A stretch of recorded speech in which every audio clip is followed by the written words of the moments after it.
बोलो जयकारा बोल मेरे श्री गुरु महाराज की जय। श्री कृष्ण कन्हैया लाल की जय। राधे रानी की जय। सभी एकाग्रचित होकर बैठेंगे। हम अपने सतगुरुदेव भगवान जी के आशीर्वाद से श्रीमद् भागवत महापुराण का सप्तम स्कंद का रसपान कर रहे हैं। आगे का प्रसंग श्रवण करेंगे। उससे पहले अपनी आंखें बंद कर लीजिए और ध्यान अपने प्रभु के चरण कमलों में जोड़ लीजिए और एक एक श्वास के साथ सुमिरन करते जाएंगे, प्रभु का ध्यान धरते जाएंगे। और एक निवेदन और है, जब हमें कहीं भी सत्संग श्रवण करने का और नाम सुमिरन करने का, यानी प्रभु के श्री चरण कमलों में बैठकर उनकी लीलाओं का रसपान करने का कभी भी सुंदर सुअवसर प्राप्त हो, तो सबसे पहले हमें क्या करना है? अब हम जैसे बैठे हैं तो हमें क्या करना है? देखो, जब हम भी कहीं बैठते हैं तो सबसे पहले उस जगह को जरूर देखते हैं कि ये साफ है। अगर नहीं होती तो हम करते हैं फिर बैठते हैं। ऐसे ही अपने घर के अंदर भी जब हमारे घर में संतों का आगमन होता है, उन्होंने आना होता है, जहाँ हमने अपने मंदिर में प्रभु को विराजमान करना होता है तो उसको सजाते हैं जहाँ पर प्रभु विराजमान हो सके। संतों का आगमन होता है तो उस घर का कोना कोना हम साफ करते हैं कि हमारे प्रभु आ रहे हैं, संत महात्मा आ रहे हैं, कितनी सफाई करते हैं। तो जब प्रेमियों हमें ये सुंदर सुअवसर प्रदान हो रहा है श्रीमद् भागवत महापुराण, जिसमें प्रभु के साक्षात दर्शन हैं श्री कृष्ण भगवान के, तो जब हम उनकी लीलाओं का रसपान करने जा रहे हैं तो इस हमारे दिल को भी, हमें इस अंतकरण को भी शुद्ध करके बैठना है। जहाँ भी बैठो, जहाँ भी ऐसा सुंदर सुअवसर आपको प्राप्त हो, सबसे पहले प्रभु का धन्यवाद करेंगे और अपने अंतकरण को शुद्ध कर लेंगे कि हे प्रभु, हमारे दिल के अंदर किसी के लिए भी कोई भी ईर्ष्या, द्वेष, छल, कपट नहीं रहना चाहिए। इसको साफ कर लो और अपने प्रभु को निमंत्रण दो कि मेरे हृदय में विराजमान हो जाओ प्रभु। तो फिर देखो कि हमें कितना आनंद मिलता है। जब हृदय को साफ करके बैठेंगे तो अलग सा ही आनंद आएगा। तो इसलिए प्रभु के चरणों में प्रार्थना करते हैं कि हमारे हृदय में विराजमान हो जाए। हृदय विराजो मेरे सत्य गुरु प्यारे, अर्जी करूं मैं दाता दर पे तुम्हारे।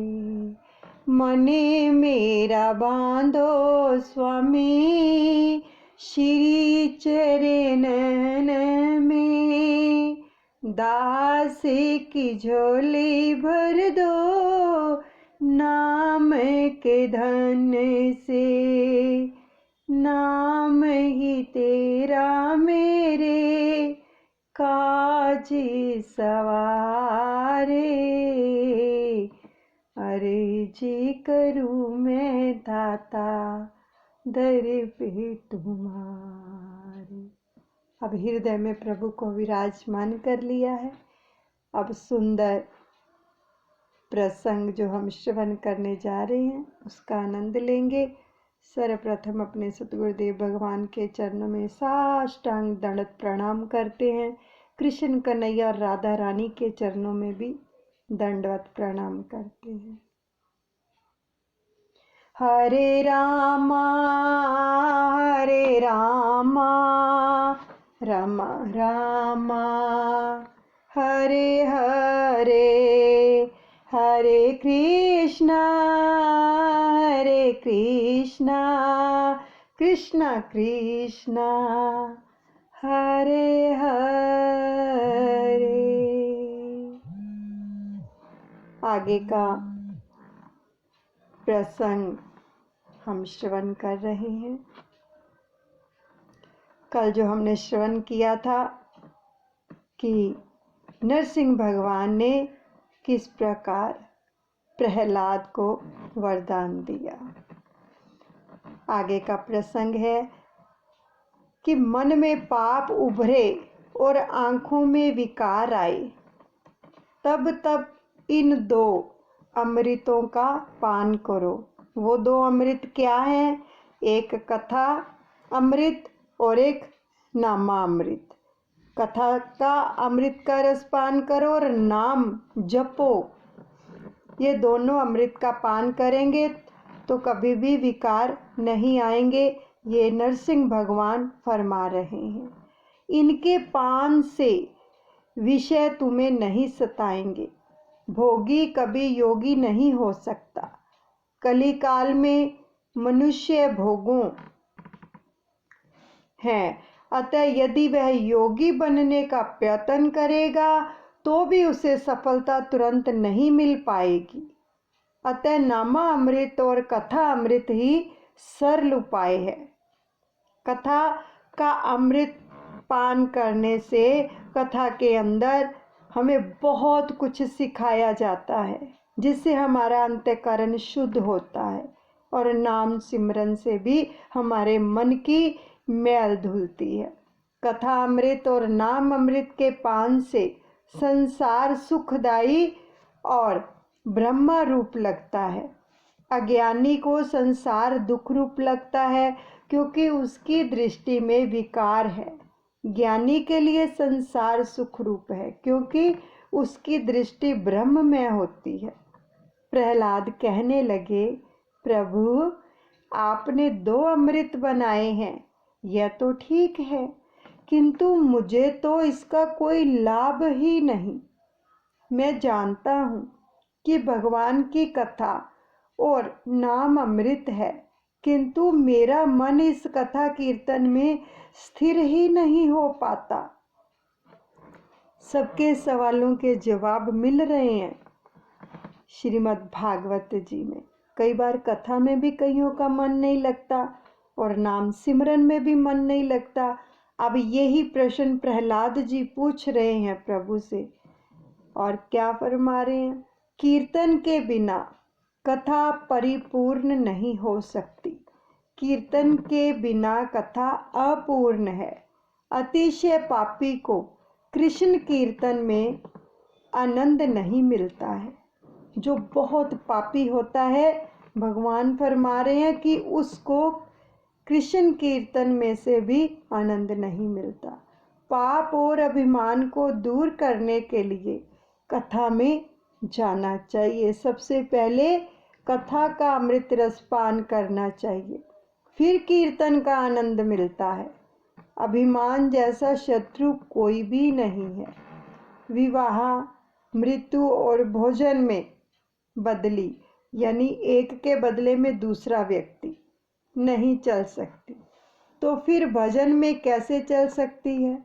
विवाह, मृत्यु और भोजन की भांति भजन भी स्वयं ही करना पड़ेगा। विवाह इंसान स्वयं करता है, मृत्यु इंसान को आती है, भोजन भी इंसान स्वयं करता है, तो उनकी भांति ये भी स्वयं ही करना पड़ेगा। सिमरन भी। मात्र ज्ञान निरर्थक है। जीवन में ज्ञान को जितना भी उतार सकोगे उतना ही सार्थक होगा। और भागवत व्यक्ति को मृत्यु के बाद मुक्ति देने की बात नहीं करती है। वह तो मृत्यु से पहले ही इस जीवन में मुक्ति देती है। जैसे किसको मुक्ति दी है भागवत जी ने? पहले 7 दिनों के अंदर ही राजा परीक्षित को मोक्ष मिल गया। इंद्रियों के समुदाय को शुद्ध करो। गो इंद्रियां और कुल समुदाय, इंद्रियां शुद्ध होने पर तुम्हारा हृदय ही गोकुल बन जाएगा और उसमें परमात्मा विराजमान होंगे। प्रहलाद कहते हैं, नाथ मैं जानता हूँ कि नामा अमृत और कथा अमृत का पान मन शुद्ध करता है और शुद्ध मन को जगत ब्रह्म में दृष्टि गोचर होता है, क्योंकि मेरा मन ही ऐसा विचित्र है कि उन अमृतों का शीघ्र आसरा नहीं लेता है। सोचिए, क्या प्रहलाद जी का मन अशुद्ध था? नहीं, वे तो हम जैसे साधारण व्यक्तियों की बात कर रहे थे ताकि हमें अपने प्रश्नों का उत्तर मिल सके। वे हमारे मन की कह रहे थे। जो भी जिसका प्रश्न था, उनके मन की बातों को प्रभु तक पहुंचा रहे थे।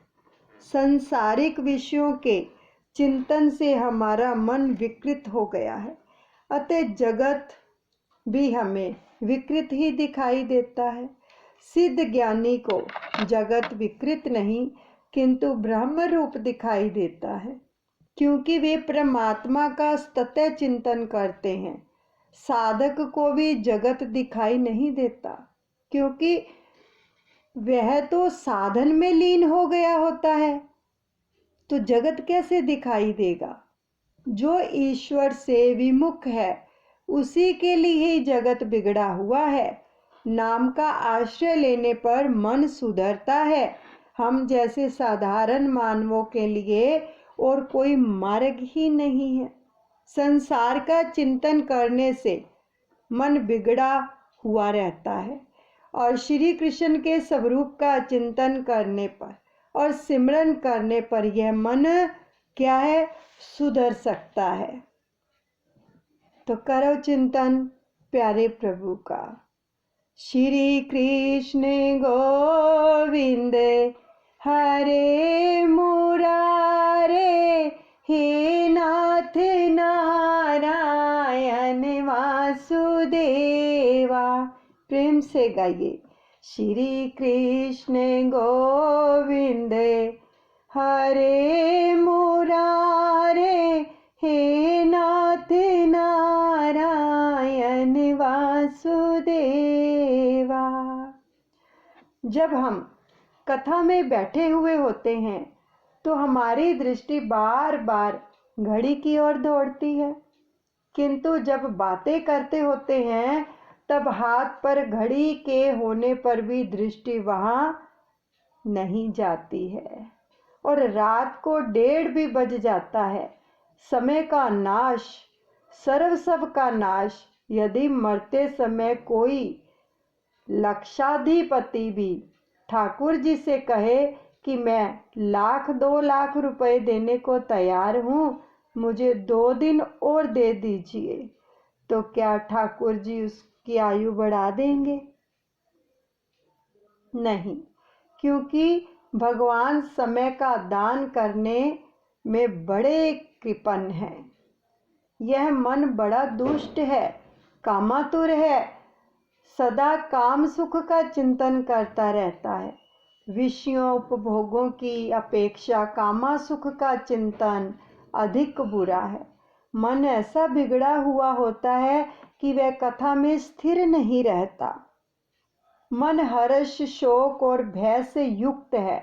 मन थोड़ा सा भी लाभ होने पर खुशी के मारे उछलता है और थोड़ी सी हानि होने पर भी आंसू बहाने लगता है। किसी भी स्थान पर ऐसा नहीं लिखा हुआ है कि भगवान की कृपा से धन मिलता है। भागवत जी कह रही हैं, भागवत के 8वें स्कंद में कहा गया है कि मैं, यानी प्रभु कह रहे हैं कि मैं जिस पर कृपा करता हूँ उसकी सारी संपत्ति का नाश करता हूँ। भगवान फरमा रहे हैं कि जिस पर मैं कृपा करता हूँ सबसे पहले उसकी सारी संपत्ति का नाश करता हूँ। भगवत कृपा का फल धन नहीं है, धन तो प्रारब्ध से मिलता है और भगवान की कृपा से तो मन की शुद्धि होती है। भगवान जिस पर कृपा करते हैं उसे संपत्ति नहीं, दरिद्रता देते हैं। प्रभु के होने पर तो सत्कर्म करने की इच्छा होगी। प्रभु कृपा होने पर, जब प्रभु की कृपा होगी तभी हमारे अंदर सत्कर्म करने की इच्छा होगी। जीव तो ऐसे दुष्ट हैं कि वह साधारण आनंद में भी पागल हो जाता है और थोड़े से दुख से भी रोने लगता है। संसार में पाप है ऐसी कल्पना मत करो। तुम्हें संसार के नहीं, अपने मन में छिपे हुए पाप का उत्तर देना पड़ेगा। तुम जगत के पाप दूर नहीं कर पाओगे। प्रहलाद कहते हैं, मेरा मन असाधु है, मेरा मन कामातुर है। आपकी कथा में, आपके नाम स्मरण में वह स्थिर नहीं हो पाता। प्रभु कृपा आप ही मेरे मन को सुधारिए, प्रार्थना कर रहे हैं। और अपकार का बदला उपकार से देना क्या है? साधुता है। भगवत सेवा से विमुख व्यक्ति को देखकर मुझे दुख होता है। संसार के प्राय सभी लोग जितना श्रम करके दुख उठाते हैं, उतना श्रम यदि भगवत सेवा के लिए करें तो वे सुखी हो जाएंगे। यह संसार का सुख कैसा है? संसारिक सुख दाद खुजली को खुजलाने जैसा है, और मैथुन सुख और अन्य इंद्रिय सुख भी इसी कोटि के हैं। जब तक खुजली को खुजलाते रहोगे तब तक शांति का अभाव रहेगा, किंतु नाखून के विष के दाद बढ़ता चला जाएगा और सताएगा भी अधिक। ये सभी सुख तुच्छ और दुखदाई हैं। गीता जी में भगवान फरमाते हैं, इंद्रियों तथा विषयों के संयोग से उत्पन्न होते हुए भोग निश्चित दुख के कारण हैं। वे आदि और अंत युक्त अर्थात अनित्य हैं।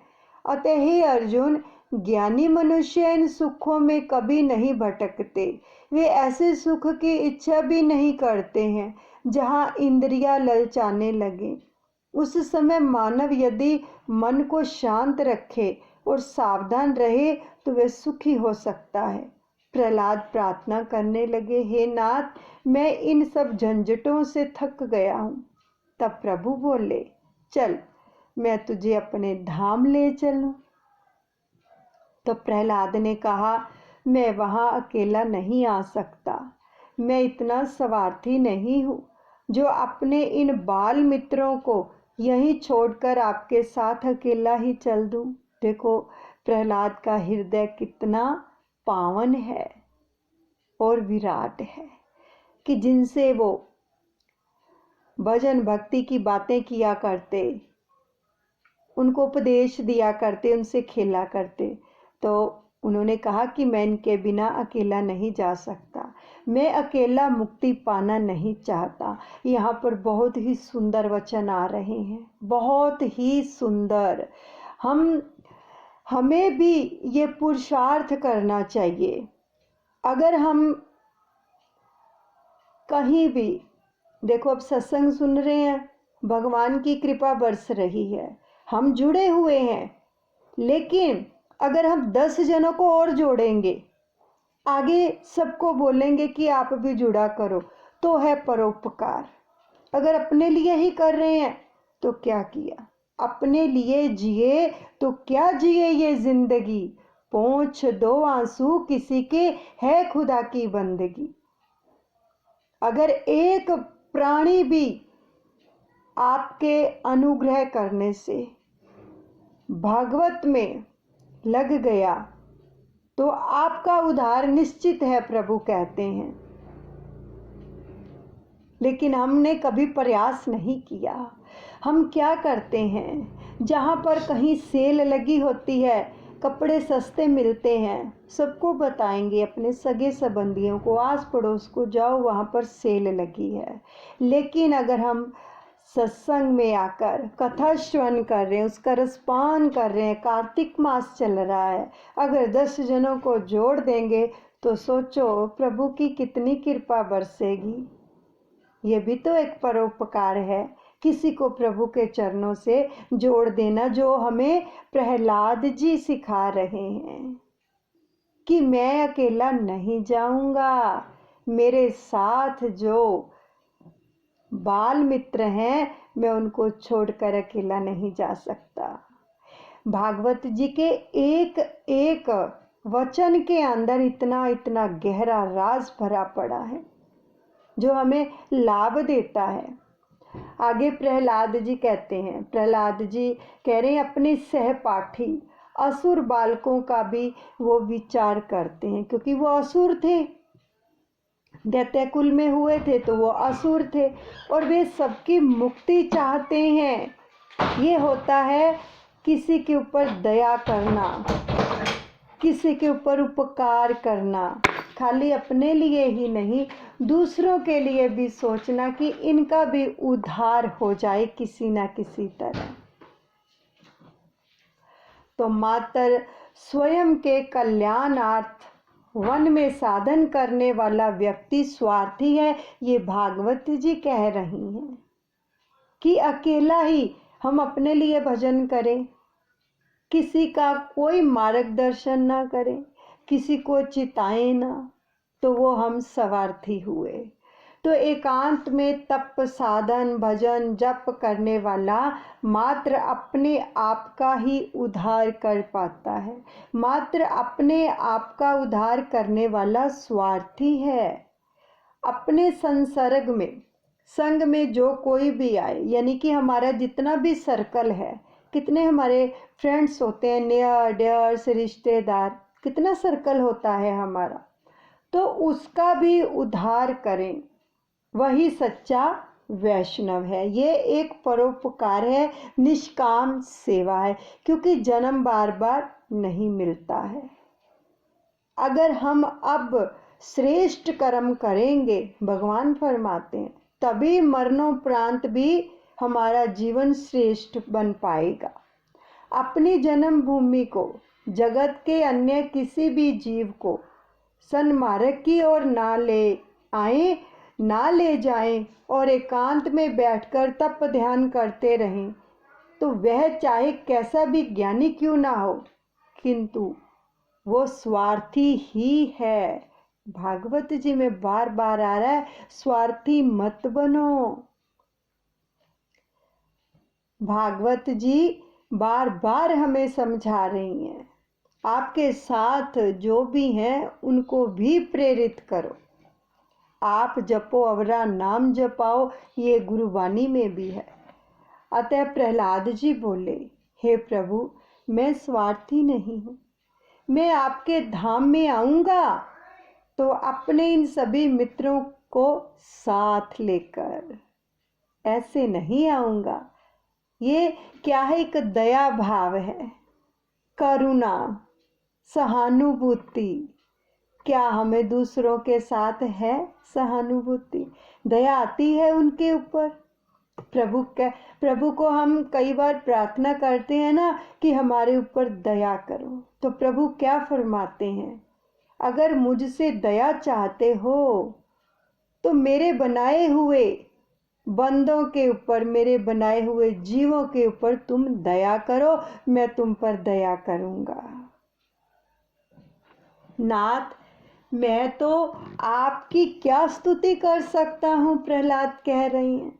वेद भी आपकी स्तुति ठीक से नहीं कर पाते, फिर मैं तो बालक हूँ। अनन्य भक्ति के 6 साधन हैं। क्या फरमा रहे हैं नरसिंह भगवान? पहला प्रार्थना,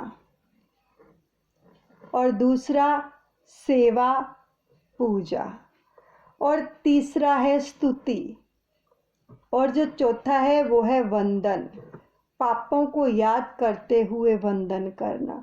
जब हम कभी मंदिर में जाएं, आश्रम पर जाएं, गुरुद्वारे में जाएं, कहीं भी जाएं, जब हम प्रभु को वंदन करें, अपने कान पकड़ा करो, अपने पापों को याद किया करें हम कि प्रभु हमसे जो भी पाप हुए, हमें पता होता है कि हमने क्या क्या पाप किए हैं, बचपन से लेके अब तक सबको पता है।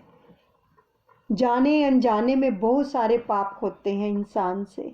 तो जब जब भी प्रभु के सन्मुख जाएं, भागवत जी कह रही हैं, प्रभु को वंदन करते हुए अपने पापों को याद करते हुए वंदन करें कि हमें बख्श दो।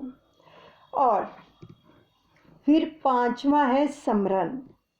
व्यवहारिक कामकाज करते हुए भी प्रभु का सिमरन करते रहना चाहिए, जो श्री रामायण जी में भी आता है, कर से कर्म करो विधि नाना, चित्त राखो जहाँ कृपा निधाना। हाथों से कार्य करो, चित्त अपना अपने सतगुरु के चरणों में जोड़ कर रखो, नाम सुमिरन से जोड़ कर रखो। अब 6वां है कथा श्रवण। इन 6 साधनों से परमहंस गति मिलती है। अगर हम इन 6 साधनों को अच्छे से अपनाते हैं, तन्मय होकर अपनाते हैं, तो इसमें भागवत जी कह रही हैं, यानी प्रभु ही फरमा रहे हैं, नरसिंह भगवान प्रहलाद को ये उपदेश दे रहे हैं सारा, जो आज हमें सुनने को मिल रहा है कि जो भी ये 6 साधन अपनाता है, अपने अंतकरण को शुद्ध करके, उसको परमहंस की गति मिलती है। कुछ साधन करो, साधन के बिना अनुभव नहीं होगा। यानी कि जब तक हम प्रैक्टिकल नहीं करेंगे तो हमें अनुभव होगा नहीं होगा ना। सामने हमारे कितने व्यंजन पड़े हैं, मान लो रसगुल्ला पड़ा है, जब तक हम उसको मुंह में नहीं डालेंगे हम कह नहीं पाएंगे कि इसका स्वाद कैसा है। चखेंगे तभी पता लगेगा। ऐसे ही जब तक जो ये साधन है उनको करेंगे नहीं प्रैक्टिकल, अपने शरीर से, मन से, अपनी सुरती से, तब तक हम उनका अनुभव नहीं कर पाएंगे। और इन साधनों का आश्रय लेने वाला प्रभु के चरणों को पाता है। स्तुति के अंतिम श्लोक में प्रहलाद जी ने 6 साधन बताए हैं। जो इन साधनों को कार्यान्वित करता है उसे परमात्मा के चरणों की अनन्य भक्ति प्राप्त होती है, जैसे प्रहलाद जी को अनन्य भक्ति प्राप्त हुई। अब पहला बता रहे हैं साधन प्रार्थना। प्रातः काल में आंखें खुलने पर भगवान का सिमरन करो। जब हम सुबह अपने बिस्तर पे उठते हैं तो उठते ही उस प्रभु का सिमरन करो, हाथ जोड़कर उसका शुक्रिया अदा करो, उसको याद करो और प्रार्थना करो, दर्शन भी करो और धरती माता को प्रणाम करो। देखो ये बहुत सारी हमें जो भी यहाँ पर सुंदर उपदेश रसपान करने को मिल रहा है, ये भगवान जी की ही वचन है। करके तो देखो, अपनाकर तो देखो, मन कितना नम्रता में आ जाएगा। झुकेगा कौन? जिसका मन झुका होगा, जो अंदर से झुका होगा वो ही झुक पाएगा। सुबह उठते हो, सबसे पहले भगवान फरमा रहे हैं कि हाथ जोड़कर परमात्मा को नमस्कार करो और उनका दर्शन करो, सिमरन करो उनका। फिर जैसे ही अपने बेड से, जहाँ भी आप सोते हैं, पाँव नीचे रखते हैं तो सबसे पहले धरती माँ को नमस्कार करो झुककर, और हाथ से नमस्कार करके चूमो। धरती माँ को नमस्कार करो और प्रार्थना करो कि हे माँ, अपने जैसी सहनशीलता दो, शक्ति दो। प्रणाम करो धरती माँ को। फिर सुबह में कर दर्शन करो, अर्थात कर मतलब अपने हाथों के। हाथों को देखकर सोचो कि मैं इन हाथों से आज पवित्र कर्म ही करूँगा। बहुत ही सुंदर वचन आ रहे हैं, बहुत ही सुंदर। इनको हमने अपने हृदय में तो बसाना है लेकिन करना भी है। अभी आया है ना, जब तक करेंगे नहीं तब तक अनुभव होगा ही नहीं। ये नहीं कि कथा का आप रसपान कर रहे हैं, कानों से सुन रहे हैं, अब तो अच्छा लग रहा है, बहुत अच्छा लग रहा है, बस यहाँ तक ही अच्छा रह जाएगा अगर नहीं करेंगे तो। बस अगर इनको सुबह उठकर हम अपनाएंगे और प्रैक्टिकल में लाएंगे तो फिर देखो जीवन कैसे सुधरता है, कैसे प्रभु की भक्ति प्राप्त होती है, उनकी कृपा मिलती है। तो अपने हाथों को दोनों को इस प्रकार से रखकर देखना है और इच्छा हो कि हे परमात्मा आज पवित्र ही कर्म करूँगा ताकि परमात्मा को मेरे घर आने की इच्छा हो सके। जब हम अच्छे कर्म करेंगे तभी तो प्रभु हमारे घर के अंदर आएंगे। ये बहुत ही सुंदर वचन है प्रेमियों। अच्छे कर्म अगर हम करते हैं तो ही प्रभु हमारे घर आएंगे, ये भागवत जी कह रही हैं। अगर देखो कोई भी व्यक्ति बुरा होता है, हम उसके घर जाने के लिए तैयार होते हैं? नहीं होते ना। यहाँ की अपने बच्चों को भी मना करते हैं, उनके घर मत जाना, उससे मत बोलना, उसकी आदतें अच्छी नहीं हैं, उसकी हैबिट्स अच्छी नहीं है, कहते हैं कि नहीं कहते?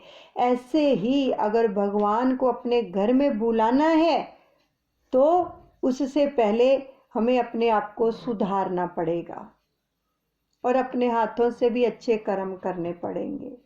हाथ क्रिया शक्ति का प्रतीक है। जो भी क्रिया करते हैं हाथों से ही करते हैं। इन हाथों से मैं सत्कर्म ही करूँगा। देखो बहुत ही सुंदर वचन है। अगर हम फ्री भी बैठे हैं ना तो हाथों से सत्कर्म कर सकते हैं। फ्री बैठे हैं, अपने बच्चों को भी बोलो फ्री बैठे हैं, मोबाइल देखते हैं, टीवी देखते हैं और क्या गैजेट का उपयोग करते हैं, तो उनको बोलो 2-4 मिनट पहले भी सभी से करवद्ध प्रार्थना की गई थी कि हाथों के साथ ये सत्कर्म है, एक रजिस्टर ले लो और जो उसके ऊपर पेन के साथ राम राम लिखते रहो। ये हाथों से सत्कर्म होगा। अपने बच्चों को एक पेज तो भरवा दिया करो हर रोज कि चलो बेटा अगर मोबाइल देखना है तो मैं तभी मोबाइल देखने दूंगी अगर इसके ऊपर पूरा पेज भरोगे, राम राम लिखो। लिखेंगे क्यों नहीं लिखेंगे, उनको मोबाइल चाहिए तो लिखेंगे। साथ में एक कर्म भी तो बन गया ना उनका। जितना समय लगेगा एक पेज भरने में, 5 मिनट 10 मिनट लगेंगे, तो वो समय किसकी याद में गया? राम राम मुख से भी बोलेगा, राम राम बोलेगा ना, उसको बोलो राम राम लिखो और बोलो, और हाथों से सत्कर्म होगा। तो समय लेखे में गए। ये माता है जो अपने बच्चों को अच्छे संस्कार दे सकती हैं, लेकिन हम ऐसा नहीं करते हैं, पुरुषार्थ नहीं करते हैं ना, इसलिए तो फिर अनुभव नहीं होते हैं। आज से ही शुरू करो, रात को ही शुरू करो, अभी से ही शुरू करो। बोलो कोई बात नहीं, अगर पूरा पेज नहीं भर सकते तो चलो 11 बार ही लिख दो राम राम। तो देखो यानी कि उसको बोलो फुल कॉपी भरनी है ये वाली सारी, रोज एक पेज लिखो। तो इतना टाइम तो वो देंगे अगर प्रभु को, तो थोड़ा थोड़ा करके भी कितना इकट्ठा हो जाएगा और फलदायी होगा, और धीरे धीरे दूसरी आदतें छूटती चली जाएंगी। लेकिन लगाना बचपन से पड़ता है। ये नहीं बच्चे बड़े हो गए हैं तो अब आप कहोगे पहले तो लगाया नहीं, अब वो कहाँ से कहना मानेंगे। इसलिए माताओं बहनों से विनती है, जिनके बच्चे भी अभी छोटे हैं, जो लगे हुए हैं, उनको और लगाओ, इस प्रकार से प्रैक्टिकल करवाओ उनसे। और आगे क्या फरमा रहे हैं कि हाथ क्रिया शक्ति का प्रतीक है, इन हाथों से मैं सत्य कर्म ही करूँगा, ये हमें प्रण करना है सुबह उठकर। और राक्षस की असद वासना, दुर्जन जो कहता है वह हमें पसंद नहीं है, और वैष्णव जो कहते हैं वैसा हमारा जीवन नहीं है। वैष्णव जानी प्रभु के भगत जो कहते हैं वैसे हम करते नहीं, अपनाते नहीं उन चीज़ों को, वैसा हम अपना जीवन नहीं बनाते हैं, और जो दूसरे लोग हैं उनकी बातें हमें पसंद नहीं हैं। अब प्रहलाद जी का चरित्र सुनने के बाद धर्मराज ने नारद जी से मनुष्य धर्म समझाने को कहा। 11वें से 15वें अध्याय तक, 11वें से 12वें अध्याय तक धर्म की कथा है, अर्थात प्रथम 4 अध्याय में साधारण धर्म और 5 में 15वें अध्याय में विशिष्ट धर्म बताया गया है। 11 से 15 अध्यायों के अंदर मनुष्य का सच्चा मित्र कौन है? धर्म ही है। जब कोई साथ नहीं दे पाता तब धर्म साथ देता है। चाहे धन संपत्ति नष्ट भी हो जाए पर धर्म का नाश नहीं होने देना चाहिए। मनुष्य धन को ही सारे सुखों का साधन मानता है, किंतु यह असत्य है, अज्ञान है कि सभी सुखों का साधन धन नहीं धर्म है। मानव सृष्टि के संचालक के लिए भगवान ने जो विविधान बनाए हैं वही धर्म है। आज के कायदे कानूनों में कई बार परिवर्तन करने पड़ते हैं क्योंकि इनके बनाने वाले विलासी जो हैं। राम राज्य में तो वशिष्ठ जी का वचन ही धारा बन जाती थी। प्रथम साधारण धर्म के 3 लक्षणों का वर्णन है। साधारण धर्म अर्थात सबका धर्म मनुष्य मात्र का धर्म है, और नारद जी कहते हैं कि इस धर्म की कथा बड़ी लंबी है। मैंने इसे नारायण के श्री मुख से सुना है। ये नारद जी फरमा रहे हैं कि उन्होंने नारायण के मुख से सुना है। धर्म के 30 लक्षण हैं। प्रथम लक्षण है सत्य और अंतिम लक्षण है आत्मसमर्पण। धर्म कथा का आरंभ सत्य से होता है और समाप्ति आत्मसमर्पण से होती है। सत्य ही ईश्वर का स्वरूप है। धर्म की गति सूक्ष्म है और आत्मा के समान कोई पाप नहीं है। सत्य वह साधन है जिसके सहारे मनुष्य सत्यनारायण में लीन होता है। हरिश्चंद्र ने पत्नी का विक्रय करके भी सत्य का निर्वाह किया था। सत्य में अटल श्रद्धा रखो, यथार्थ का नाम सत्य है। महाभारत के अनुसार जिससे सभी का कल्याण हो सके ऐसे विवेक पूर्वक वचन ही सत्य हैं। सभी का कल्याण हो सके ऐसा विवेक भरा वचन ही हमें बोलना चाहिए। श्री कृष्ण के असत्य वचन भी सत्य हैं क्योंकि वे बहुजन हिताए हैं, यानी कि सबका हित करने वाले हैं। महाभारत के युद्ध में द्रोणाचार्य के प्रसंग में श्री कृष्ण को असत्य बोलना पड़ा था। द्रोणाचार्य भीष्म युद्ध कर रहे थे तो उनके हाथ से जब तक शस्त्र था तब तक उन्हें मार पाना असंभव था। गुरु द्रोणाचार्य जी के हाथ में जब तक शस्त्र था तब तक उनको मार पाना असंभव था। तो क्या किया जाए? अश्वत्थामा नामक हाथी को मारकर द्रोण से कहा गया कि उसका पुत्र अश्वत्थामा मारा गया है, जबकि ये हाथी का नाम था। तो द्रोणाचार्य ने यह बात झूठी मानी। तो उन्होंने सोचा कि श्री कृष्ण जैसे भी असत्य बोल सकते हैं किंतु धर्मराज कभी असत्य नहीं बोलते।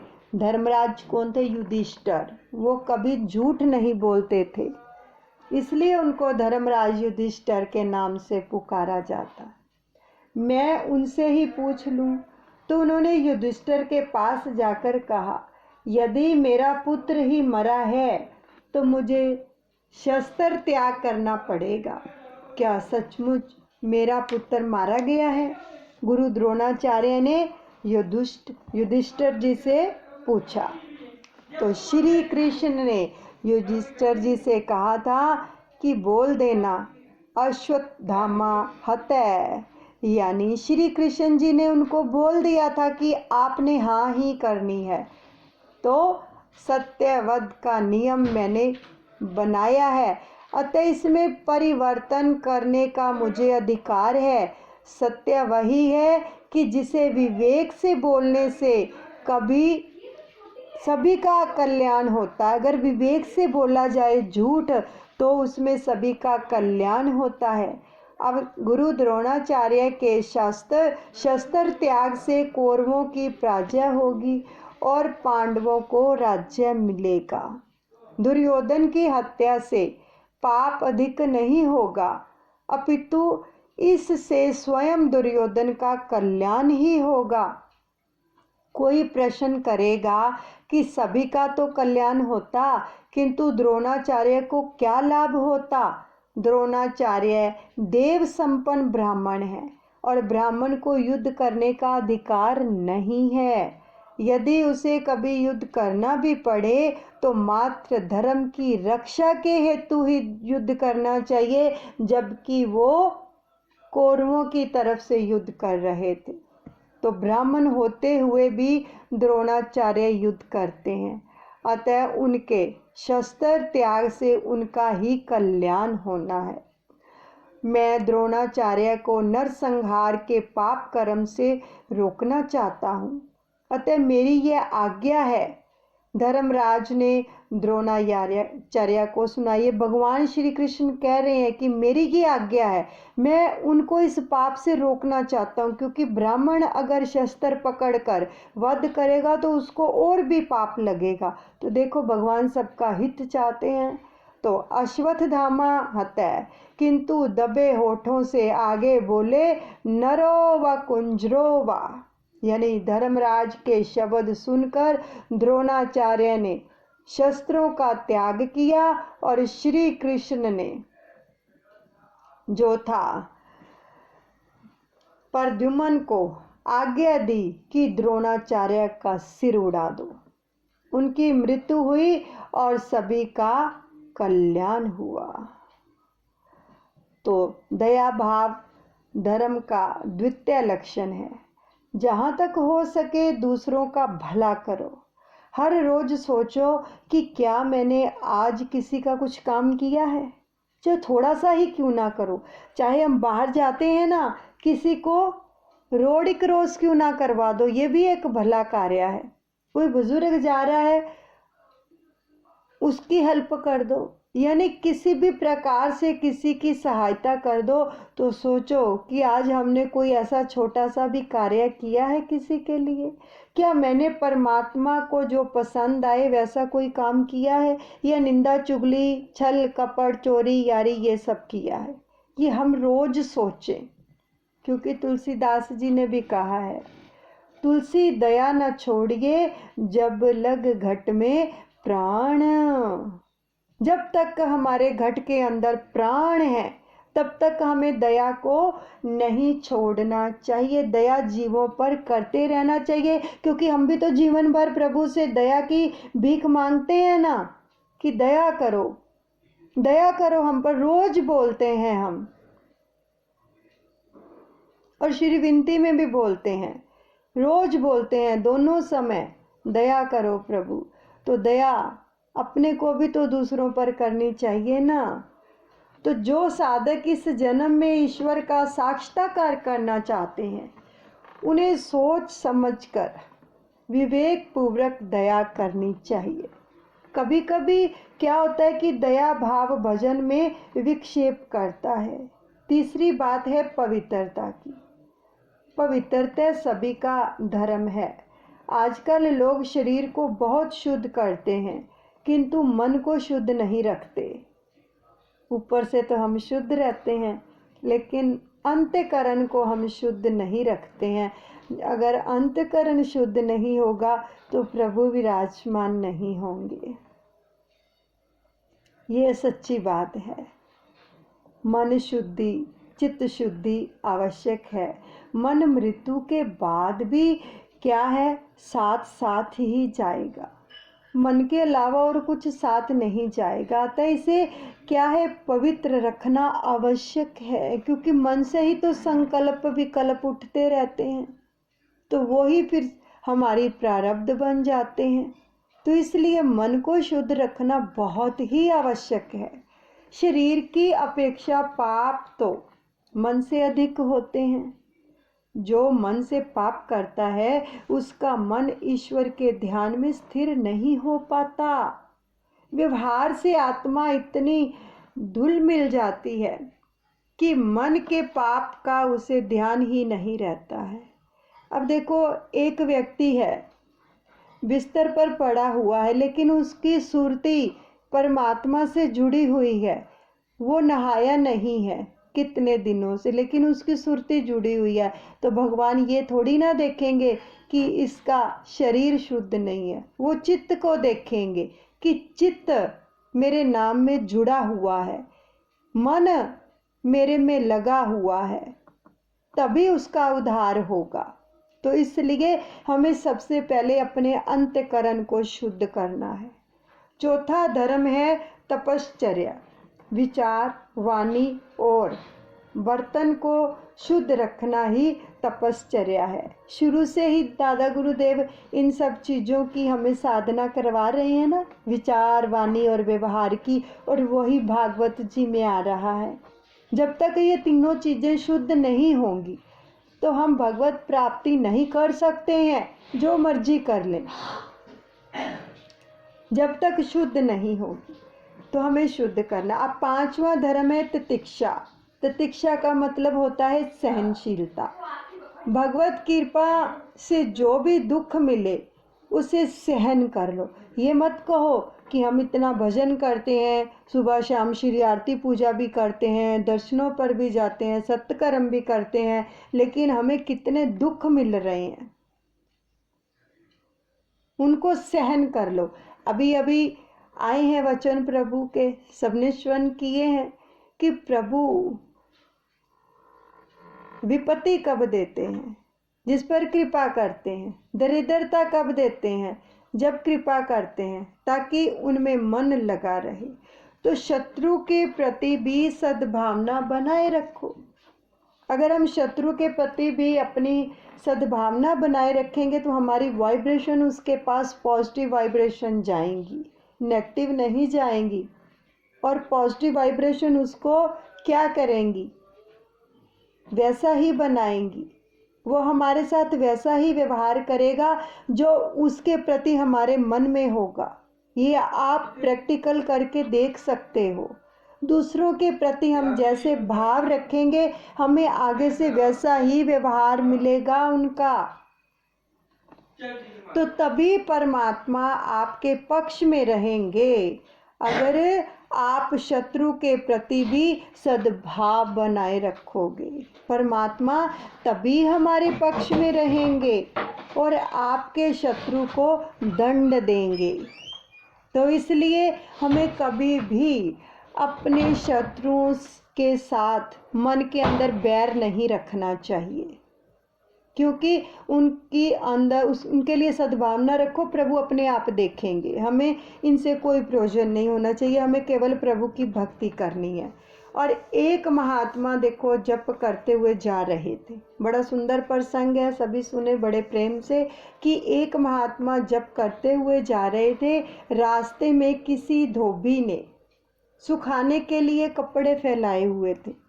धोबी कपड़े धो रहा था, तो उसने सुखाने के लिए उस जगह पर जहाँ से उन्होंने जाना था कपड़े फैलाए हुए थे, तो उन पर महात्मा जी का पाँव पड़ गया।